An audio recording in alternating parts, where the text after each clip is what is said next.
જય શ્રી કૃષ્ણ મિત્રો, કેમ છો? મજામાં ને? આજે બનાવશું આપણે પરવરનું શાક. પરવરનું શાક બનાવવા માટે મેં એકદમ ફ્રેશ પરવર આપણે નાના નાના આવે એ લેવાના છે. આ રીતના એકદમ ફ્રેશ હોય. જો પીળા હશે, આ રીતના પીળા હશે તો તેમાંથી અંદર પીળા બી નીકળે અથવા લાલ નીકળે તો આપણે એ શાક મસ્ત નથી બનતું. મેં તમને બતાવવા માટે એક આવું પીળું લીધું છે, બાકી મારે બધા લીલા છે, તમે જોઈ શકો છો.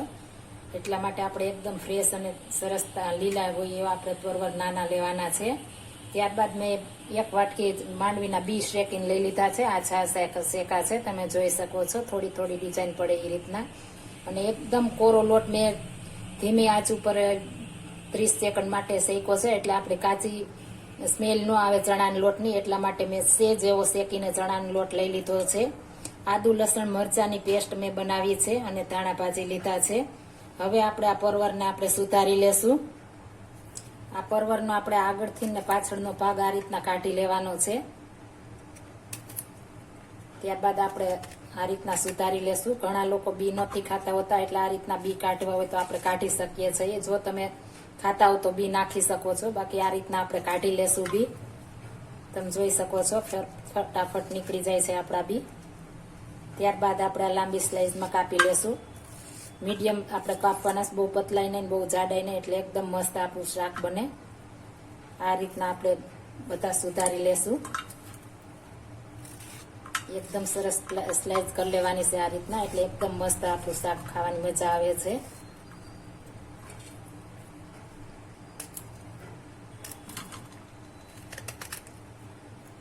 છરી આમ થોડી અડાડશો તો તમારા બી નીકળી જશે. આપણે પરવળના આ રીતના આપણે કાઢી લેશું. આ રીતના આપણે બધા સુધારી લેશું.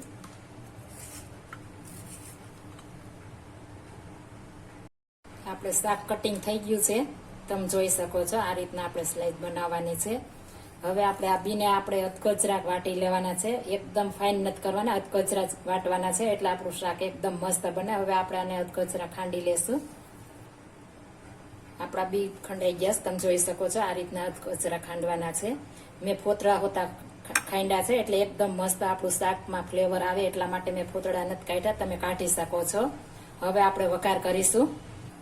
એક પેન મૂકી દીધી છે મેં, તેમાં આપણે તેલ નાખીશું. આ બધા શાક કરતા આ શાકમાં તેલ આપણે વધારે જોશે. આમાં આપણે પાણી જરા આમથું એવું જ નાખવાનું છે, એટલે આપણે તેલમાં જોડવાનું છે. એટલે આપણે તેલ બધા શાક કરતા આમાં વધારે જોશે, એટલે આપણે થોડું વધારે તેલ નાખીશું. મેં 4 પાવડા તેલ નાખ્યું છે.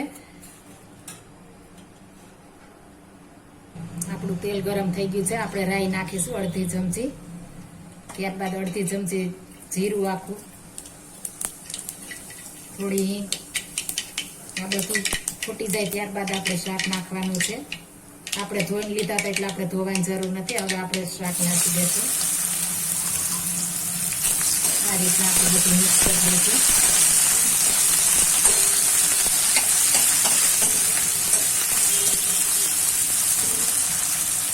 થોડું આપણે નિમક ઉમેરી દઈશું. થોડું નાખવાનું, થોડું આપણે મસાલામાં નાખીશું, એટલા માટે થોડું આમાં નાખી દઈશું. અડધી ચમચી સ્વાદ પ્રમાણે નિમક નાખ્યું છે આપણે.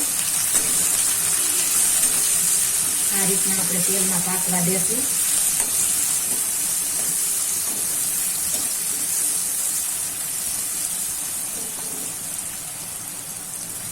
આપણું આમાં ધીમે તાઈએ ચડે ત્યાં સુધીમાં આપણે મસાલો મિક્સ કરી લઈએ. આપણે વાટેલા દાણા નાખીશું પ્લેટમાં એક. ત્યારબાદ ચણાનો લોટ, આદુ લસણ મરચાની પેસ્ટ, થોડા એવા ધાણા ભાજી.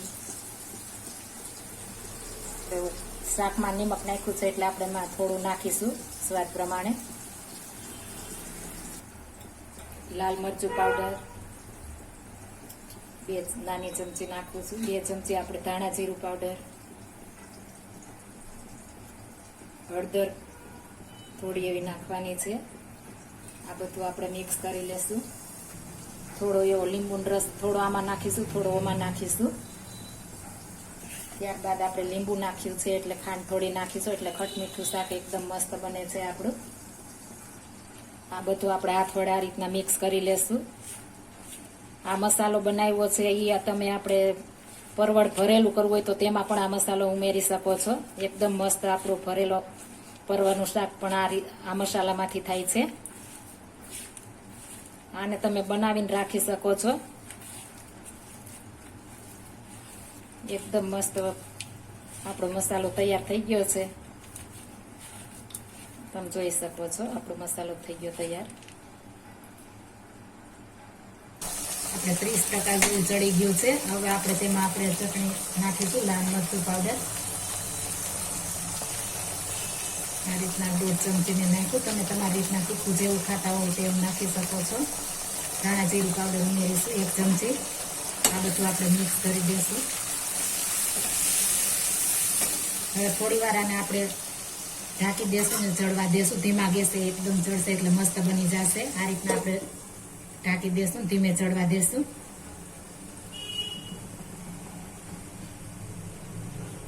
હવે આપણે તપાસી લેશું. એકદમ મસ્ત આપણું વરાળથી શાક ચડી ગયું છે. તમે જોઈ શકો છો. આ શાકને તમે આ રીતના તપાસી શકો છો. એકદમ મસ્ત ચડી ગયું છે. તમે જોઈ શકો છો ટુકડા થઈ જાય છે. આપણે આટલો ત્યાં આપણે આ મસાલો વેરી દેશું. પહેલા આ રીતના આપણે ઉપર છાંટી દેશું થોડો થોડો.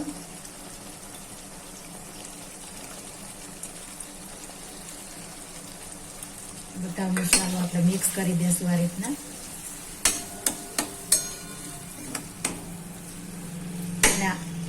આ રીતના રેવા દઈને આપણે 1 મિનિટ માટે આપણે ધીમે ગેસે એકદમ સરસ થવા દેશું. એટલે એકદમ મસ્ત આપણું શાક બની જશે. 1 મિનિટ માટે આપણે ઢાંકીને રહેવા દેશું.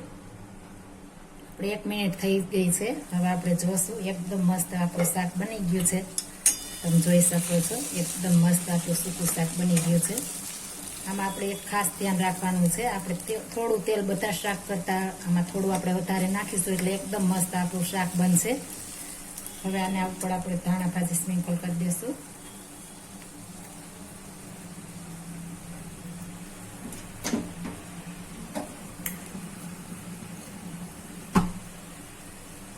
હવે આપણે એને એક બાઉલમાં કાઢી લેશું. આ રીતને એક બાઉલમાં કાઢી લેશું ને આપણે સર્વ કરીશું. આ શાક આપણે રોટલી સાથે, રોટલા સાથે, ભાખરી સાથે એકદમ મસ્ત ખાવાની મજા આવે છે. જો આ મારી રેસીપી પસંદ આવી હોય તો મારી ચેનલ લાઈક, શેર અને સબસ્ક્રાઈબ કરી દેજો. ફરી મળીશું નવી રેસીપી લઈને. જય શ્રી કૃષ્ણ.